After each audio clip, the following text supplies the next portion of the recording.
కుర్చీ దక్కించుకోవాలి, చట్టసభల్లో అడుగు పెట్టాలి. దీనికోసం పొలిటికల్ లీడర్లు పడే కష్టాలు అన్ని ఇన్ని కావు. ఒక్క ఛాన్స్ అంటూ తనదైన రోజు కోసం, అవకాశం కోసం ఏళ్లుగా ఎదురు చూస్తూ ఉంటారు. అలాంటి రోజే మరికొన్ని నెలల్లో రాబోతోంది. తెలంగాణ శాసన మండలిలో త్వరలో 9 స్థానాలు ఖాళీ కాబోతున్నాయి. ఇందులో మెజారిటీ స్థానాలను అధికార కాంగ్రెస్ కైవసం చేసుకోనుంది. దీంతో హస్తం పార్టీలో నేతలంతా ఎవరి ప్రయత్నాలు వారు మొదలుపెట్టేశారు. ఇందుకే ఎమ్మెల్సీ రేసులో ఉంది ఎవరికి పదవులు దక్కే అవకాశాలు ఉన్నాయి. కాంగ్రెస్ లో కౌన్ బనేగా ఎమ్మెల్సీ. మండలిలో త్వరలో 9 స్థానాలు ఖాళీ. సీటు కోసం హస్తం పార్టీ నేతల ప్రయత్నాలు. ఎమ్మెల్సీ రేసులో ఉన్న నేతలెవరు? పదవులు వరించబోయేది ఎవరిని? పార్టీ పదవైనా, ప్రభుత్వంలో పదవులైనా కాంగ్రెస్ లో సీటు ఫైట్ క్రియేట్ చేసే ఇంట్రెస్ట్ అంతా ఇంతా కాదు. వచ్చే ఏడాది మార్చిలో శాసన మండలిలో భారీగా ఎమ్మెల్సీ స్థానాలు ఖాళీ కాబోతున్నాయి. దీంతో పదవుల యుద్ధం ఇంకెంత ఆసక్తి రేపుతుందో అనే చర్చ రాజకీయ వర్గాల్లో జోరుగా వినిపిస్తోంది. మార్చి నుంచి మే వరకు మొత్తం 9 స్థానాలు ఖాళీ కాబోతున్నాయి. వీటిలో 2 టీచర్స్ కోటాలో, 1 గ్రాడ్యుయేట్ కోటాలో, మరోటి హైదరాబాద్ లోకల్ బాడీలో ఖాళీ అవుతుంది. మిగతా 5 స్థానాలు ఎమ్మెల్యే కోటాలో ఖాళీ కాబోతున్నాయి. టీచర్స్ కోటాలోని 2 స్థానాలను పక్కన పెడితే మిగతావన్నీ పొలిటికల్ గా పోటీ చేయాల్సిందే. మిగతా 7 సీట్ల కోసం కాంగ్రెస్ లో ఇప్పుడు రసవత్తరమైన పోటీ కనిపిస్తోంది.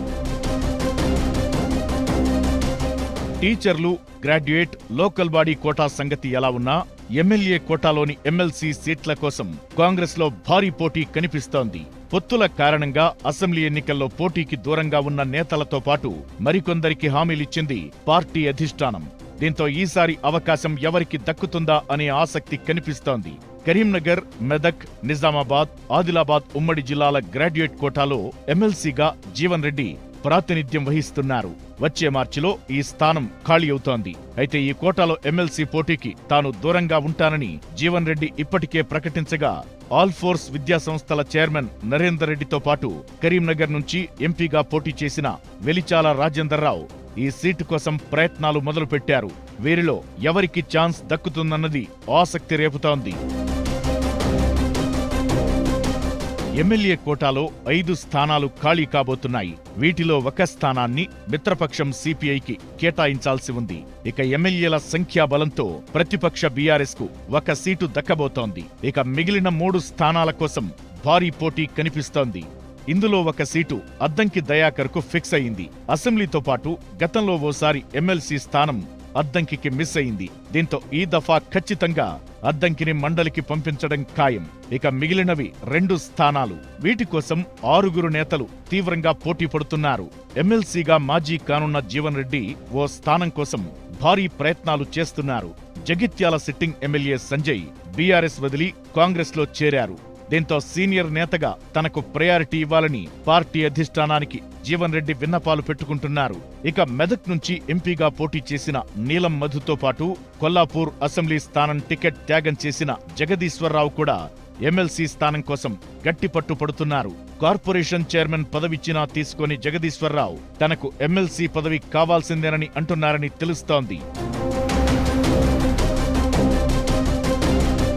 ఇక అసెంబ్లీ ఎన్నికల్లో ఓటమి పాలైన మాజీ MLA Sampath Kumar MLC chance కోసం ప్రయత్నాలు చేస్తున్నారు.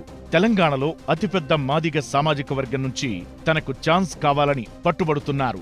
ఇక పార్టీ అధికార ప్రతినిధి చరణ్ కౌశిక్ యాదవ్ కూడా గట్టిగానే ప్రయత్నాలు చేస్తున్నారు. తెలంగాణ మంత్రివర్గంలో కురుమ, యాదవ సామాజిక వర్గం నుంచి ఒకరికి కూడా ఛాన్స్ దక్కలేదు. దీంతో ఎమ్మెల్సీగా యాదవ సామాజిక వర్గానికి ఛాన్స్ ఇవ్వాలని కోరుతున్నారు. మేడ్చల్ జిల్లా కాంగ్రెస్ అధ్యక్షుడు హరివర్ధన్ రెడ్డి అసెంబ్లీ ఎన్నికల్లో టికెట్ కోసం భారీగా ఆశలు పెట్టుకున్నారు. అయితే త్వరలో మంచి అవకాశాలు కల్పిస్తామని ఆ టైంలో కూల్ చేసింది పార్టీ అధిష్టానం.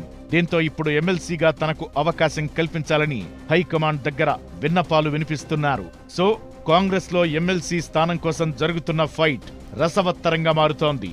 జాక్పాట్ కొట్టేదెవరు, లక్కీ ఛాన్స్ దక్కేది ఎవరికన్నది ఇంట్రెస్టింగ్ గా మారింది.